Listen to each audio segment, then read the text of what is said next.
The snow fell silent that afternoon, January 29th, 1945. A farmhouse in Holzheim, Belgium, just another frozen corner of a continent tearing itself apart. Leonard Funk rounded the corner, expecting nothing. What he found was death waiting with 90 faces. 90 German soldiers, half holding weapons, the other half reaching for them. And there, kneeling in the snow with hands behind their heads, 4 of his own men. These weren't supposed to be enemy fighters. 20 minutes earlier, they'd been prisoners. 80 of them, captured during Company C's assault through the village. Guarded by 4 Americans because that's all Funk could spare. Now they were free, armed, organizing to hit his scattered company from behind. A German officer stepped forward. The MP-40 submachine gun came up fast, pressed hard into Funk's gut. The officer's face twisted red as he screamed something. Orders, demands, threats, all of it in German. Funk didn't speak German. The officer screamed again. Louder this time. Spit flying, face going purple. Leonard Funk looked at the 90 Germans, looked at his 4 disarmed soldiers, looked at the weapon buried in his stomach, and he started laughing. What happened in the next 60 seconds would leave 21 men dead in the snow. The rest would drop their weapons and surrender. Again. And Leonard Funk would earn the Medal of Honor for what might be the most audacious act of combat in the entire war. All because he couldn't stop laughing. But to understand that moment, to really understand why a man would laugh with death inches from his chest, you have to go back to where it started. Braddock Township, Pennsylvania, August 27, 1916. Steel country. Smoke rising from foundries along the Monongahela River, 8 miles east of Pittsburgh. The kind of place where boys became men early because they had to. Leonard Alfred Funk Jr. grew up fast. By the time he walked across that graduation stage in 1934, he'd been taking care of his younger brother for years. The Depression was grinding through its 5th brutal year. Jobs were scarce as hope. College was a fantasy for kids like him. June 1941. Europe was burning. Asia was drowning in blood. Congress extended the draft, and Funk's number came up. He reported to Wilkinsburg, 24 years old, 5'5", 140 pounds soaking wet. The Army examiner probably took one look and thought, clerk duty. They were catastrophically wrong. Funk volunteered for the paratroopers. In 1941, American airborne forces barely existed. The concept itself sounded insane. Jump out of perfectly good aircraft, land behind enemy lines, fight surrounded until relieved or killed. Most soldiers heard that pitch and walked away. The ones who stayed were different. They had to be. Airborne training was designed to break you. 5 weeks of running until your lungs burned, jumping until your knees screamed, climbing until your hands bled. Half the candidates washed out. The ones who survived faced the towers, then the aircraft, then that first jump at 1,200 feet where everything in your DNA screams to grab the doorframe and hold on for dear life. Funk earned his wings. Company C, 1st Battalion, 508th Parachute Infantry Regiment. By late 1943, they shipped to England. The 508th joined the 82nd Airborne Division, the All-Americans. These weren't green kids anymore. They were veterans of Sicily and Italy. They'd already jumped into hell. They'd already killed. They'd already watched friends die screaming. Funk was the new guy, 27 years old, ancient by paratrooper standards where most men couldn't legally buy a beer back home. But Funk had something those younger men didn't. Maturity, steadiness, the kind of quiet competence that makes soldiers follow you into machine gun fire without question. By D-Day, he was a squad leader. By war's end, he'd be acting company executive officer. First, though, he had to survive Normandy. June 6, 1944. 1:30 in the morning. The C-47 shuddered violently as flak exploded close enough to taste. Funk stood in the stick, the line of paratroopers waiting to jump. 60 pounds of equipment strapped to his body, Thompson's submachine gun, ammunition, grenades, rations, medical kit, 400 feet altitude, too low for a safe jump. But the pilots couldn't climb higher. German anti-aircraft fire painted the sky with tracer rounds like angry fireflies. The men could hear metal fragments pinging off the fuselage. The green light flashed. Funk jumped. The prop blast hit him like a freight train. Then the chute deployed and suddenly, silence. Just wind and darkness and France below. Occupied France. Enemy territory in every direction for 100 miles. He landed hard. His ankle twisted on impact. Badly sprained, possibly fractured. Pain shot through his leg like white lightning. Every step would be agony for the next 2 weeks. But he could walk. He could fight. That's all that mattered. The D-Day airborne drop was chaos from minute one. German flak had scattered formations across 50 miles of French countryside. Paratroopers drowned in flooded fields, weighed down by equipment. Others landed in German camps and died before cutting free of their harnesses. Funk buried his chute and started moving. He was 40 miles from his drop zone, 40 miles of German-held territory, alone, in the dark, with a destroyed ankle. Within hours, he'd gathered 18 lost paratroopers, men from different units, different companies, even different regiments, all of them looking for leadership. Funk gave it to them. For 10 days, he led that makeshift squad through German-occupied France, moving at night, hiding by day, fighting when they had to. Despite his shattered ankle, Funk insisted on serving as point man, the lead scout, the most dangerous position, putting himself between danger and his men. June 17th, they linked up with Allied forces. Every single man survived. Not one casualty. 10 days behind enemy lines. 40 miles of hostile territory. Leonard Funk brought them all home. The Silver Star came first, third highest combat decoration in the American military. Then a Bronze Star, then his first Purple Heart. Funk was just getting started. September 17th, 1944. Holland. Operation Market Garden. The largest airborne assault in history. 35,000 paratroopers dropping into the Netherlands to capture bridges across the Rhine. British, American, Polish forces jumping together. If it worked, the Allies would be in Germany by Christmas. Field Marshal Montgomery's plan was ambitious, maybe too ambitious. Everything depended on speed, on surprise, on nothing going wrong. Everything went wrong. The British 1st Airborne landed at Arnhem, the bridge too far. They found themselves surrounded by SS Panzer divisions that intelligence swore weren't there. For 9 days, they fought and died in the streets. Only 2,000 of 10,000 men made it out alive. But Leonard Funk didn't know about the big picture. He only knew his mission. After touching down near Nijmegen, his company secured their objective, standard operation.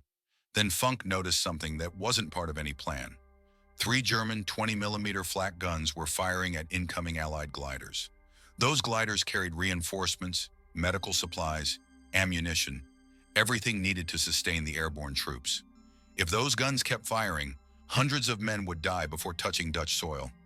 The gun position sat dug in on high ground near Groesbeek, approximately 20 German soldiers manning the weapons, sandbags, camouflage, interlocking fields of fire.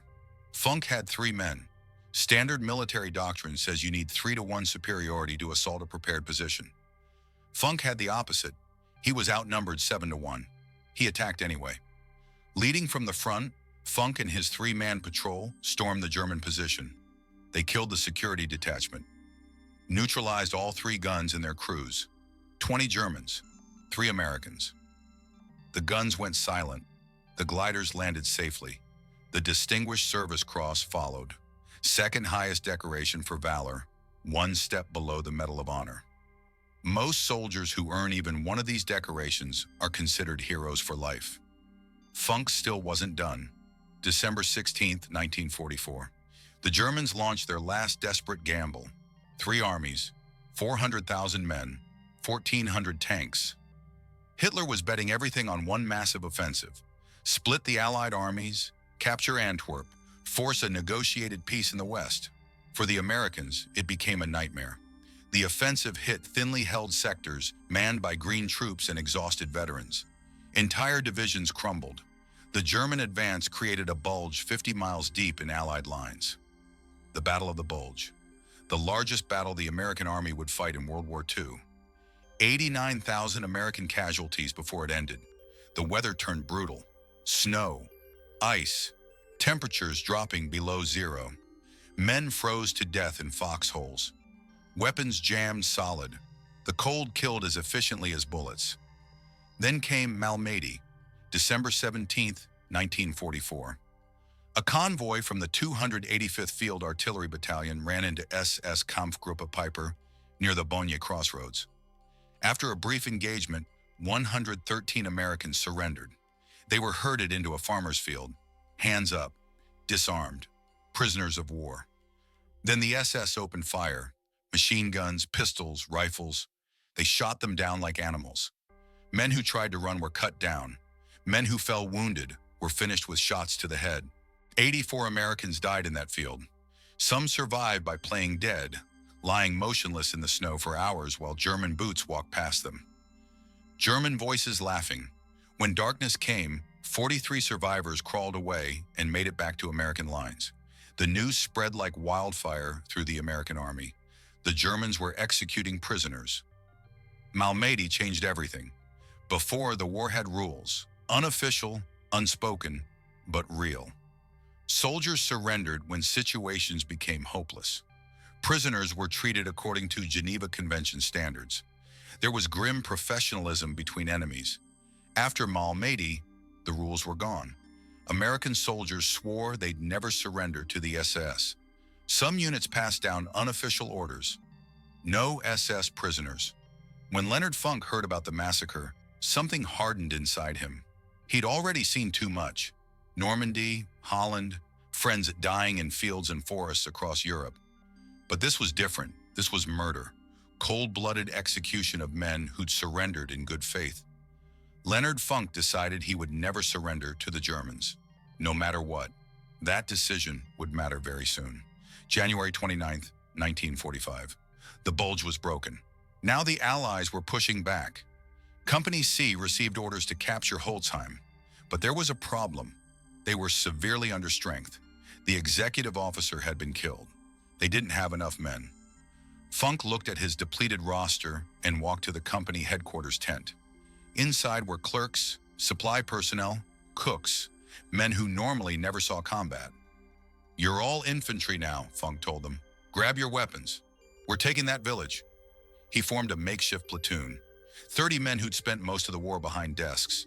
They'd had basic training, sure, but real combat? Most had never fired a shot at another human being. Funk didn't care.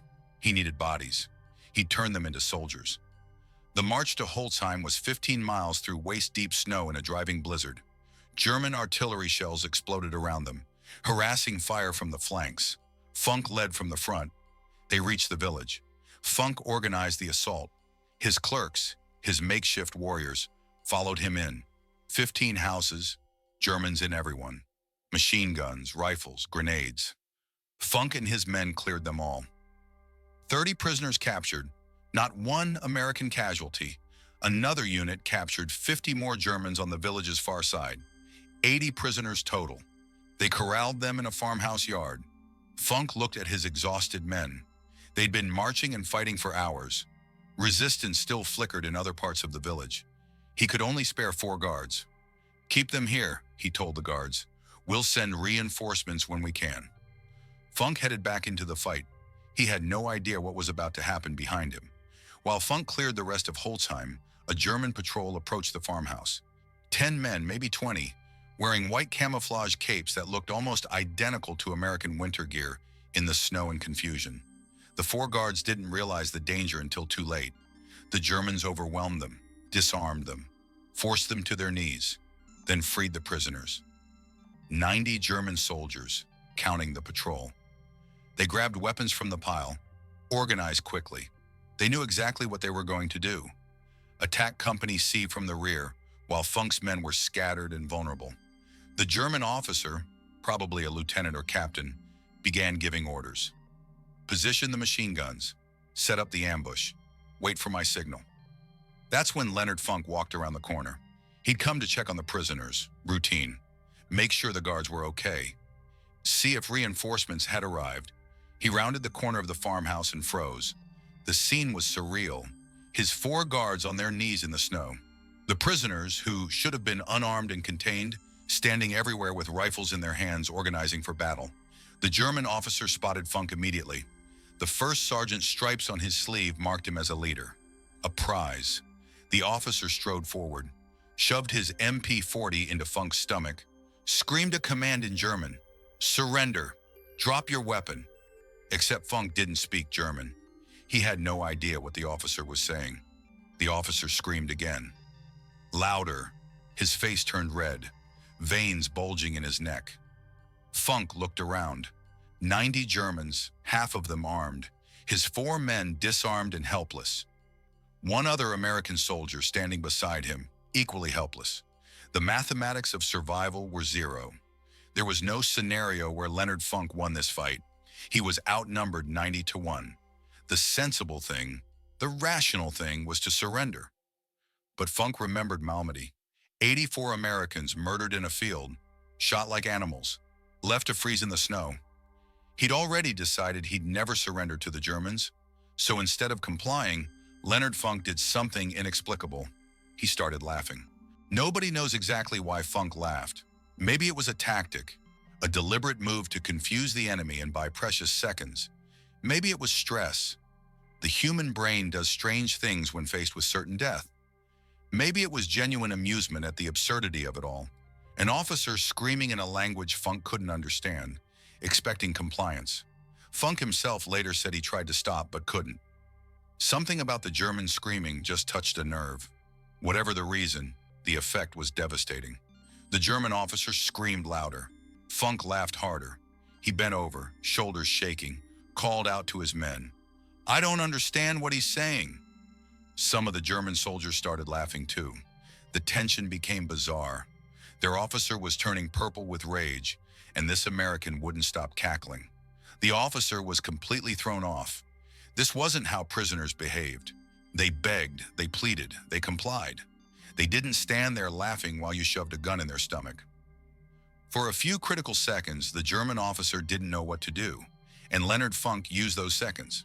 Still appearing to laugh, Funk slowly reached up toward his Thompson submachine gun slung over his shoulder, the standard carrying position for paratroopers. The German officer watched. This was good. The American was finally surrendering his weapon. Funk's hand closed around the grip.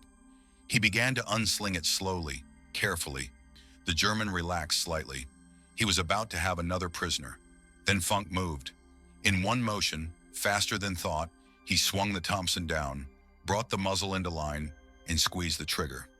The M1A1 Thompson fires .45 ACP rounds at 600 rounds per minute. At close range, each bullet hits like a sledgehammer. The first burst caught the German officer in the chest. 30 rounds in less than 3 seconds. The officer was dead before he hit the ground. Funk didn't stop, couldn't stop. The moment he started shooting, he'd committed to killing everyone or dying himself. There was no middle ground. He pivoted, still firing. The Thompson sprayed an arc of lead across the nearest German soldiers. Men screamed. Men fell. Blood sprayed across white snow. The magazine ran dry. 30 rounds gone in seconds. This was the critical moment. A Thompson takes 2 seconds to reload if you're practiced. 2 seconds is forever in a firefight. 2 seconds is enough time for 90 Germans to kill 1 American. Funk yanked the empty magazine out, slammed a fresh one in, racked the bolt, and kept shooting. The whole sequence took less than a heartbeat. Muscle memory. Thousands of hours of training compressed into one fluid motion. At the same time, he was screaming at his men, "Pick up their weapons! Pick up their weapons!" The 4 guards scrambled for rifles the dead Germans had dropped. Seconds ago, they were prisoners. Now they were fighting for their lives. The Germans dissolved into chaos. Their officer was dead. The American who'd been laughing was now killing them. Nobody had given orders for this. Nobody knew what to do. Some shot back. Bullets cracked past Funk's head. 1 round killed the soldier standing beside him. Funk kept firing, moving, killing. His guards had weapons now. They were shooting too. The Germans found themselves caught in a crossfire they never expected. 60 seconds. That's all it took. 21 German soldiers lay dead in the snow. 24 more wounded. The rest, more than 40, threw down their weapons and raised their hands. The prisoners were prisoners again. Leonard Funk stood in the middle of the carnage, smoke rising from his Thompson, surrounded by bodies. That, he said to his men, was the stupidest thing I've ever seen. The aftermath was almost anticlimactic. Company C secured Holzheim. The surviving Germans were marched to the rear under much heavier guard this time. Funk reported the incident to his commanding officer. Just another firefight. Just another day in the war. But the story spread through the regiment, through the division, through the entire 82nd Airborne. The sergeant who laughed at 90 Germans and killed half of them with a Tommy gun. When the Medal of Honor recommendation reached Washington, nobody questioned it. The official citation reads, "He was ordered to surrender by a German officer who pushed a machine pistol into his stomach." Although overwhelmingly outnumbered and facing almost certain death, First Sergeant Funk, pretending to comply with the order, began slowly to unsling his submachine gun from his shoulder, and then, with lightning motion, brought the muzzle into line and riddled the German officer. September 5th, 1945. The White House. President Harry Truman placed the Medal of Honor around Leonard Funk's neck. "I would rather have this medal," Truman said, "than be President of the United States." Let's count what Leonard Funk earned during World War II. Medal of Honor for Holzheim. Distinguished Service Cross for the anti-aircraft guns in Holland. Silver Star for leading 18 men through 40 miles of enemy territory in Normandy. Bronze Star for meritorious service. 3 Purple Hearts, wounded 3 separate times and kept fighting. Plus the Croix de Guerre from France. The Order of Leopold from Belgium. The Military Order of William from the Netherlands. Their equivalent of the Victoria Cross. Leonard Funk became the most decorated paratrooper of World War II. 5'5", 140 pounds. A former store clerk who became a legend. The war ended. Funk went home. He didn't write a book, didn't do the lecture circuit, didn't turn his Medal of Honor into a speaking career or political platform. He didn't cash in on his fame. He went back to Pennsylvania and got a job with the Veterans Administration. For 27 years, Leonard Funk sat at a desk and helped veterans, helping other soldiers navigate the paperwork, processing disability claims, cutting through red tape for men who'd given everything and now needed help getting what they were owed. The same kind of clerk work he did before the war, the same quiet, unglamorous, necessary work. He rose through the ranks, became division chief of the Pittsburgh Regional Office. His wife Gertrude stuck with him through all of it. They had 2 daughters. They lived in McKeesport, a working-class neighborhood in a working-class town not far from where he grew up. The Medal of Honor hung in a case somewhere. The Distinguished Service Cross, the Silver Star, all the foreign decorations. He never talked about them. When people asked about Holzheim, about the laughing, about the 90 Germans, he shrugged it off. "Did what I had to do." That's it. That's all he ever said. November 20th, 1992. Braddock Hills, Pennsylvania. Leonard Alfred Funk Jr. died of cancer. He was 76 years old. They buried him at Arlington National Cemetery, Section 35, grave 2,373, among the heroes of every American war. At the time of his death, he was the last surviving Medal of Honor recipient from the 82nd Airborne Division in World War II. A fitness center at Fort Liberty is named after him. A highway in Pennsylvania bears his name. A post office in McKeesport was dedicated to him in 2023. But most people have never heard of Leonard Funk. They know Audie Murphy. They know Alvin York, the famous Medal of Honor recipients. They don't know the short, quiet paratrooper who laughed at 90 Germans and killed 21 of them with a Tommy gun. Here's what the story of Leonard Funk tells us. War doesn't favor the big. It doesn't favor the strong. It doesn't favor the reckless or the fearless. War favors the ones who keep thinking when everyone else has stopped. At Holzheim, Leonard Funk had every reason to surrender. The math was impossible. 90 against 1, a gun in his stomach, his men already captured. Any rational person would have given up. But Funk wasn't thinking about the math. He was thinking about Malmédy, about 84 Americans murdered in a field, about what the Germans did to prisoners, and he was thinking about his men, the 4 guards on their knees, the soldiers scattered across the village who'd be hit from behind if these Germans escaped. So he laughed. Maybe as a tactic, maybe from stress, maybe because the whole thing struck him as absurd. And while the German officer was confused, while everyone was off balance, Leonard Funk made his move. 60 seconds later, he was standing in a field of bodies, alive when he should have been dead. President Truman looked at a 5'5" former store clerk from Pennsylvania and said, "I'd rather be you." Because what Truman understood, what everyone who reads Medal of Honor citations understands, is that courage isn't about size or strength or training. Courage is what you do when there's a gun in your stomach and 90 men want you dead.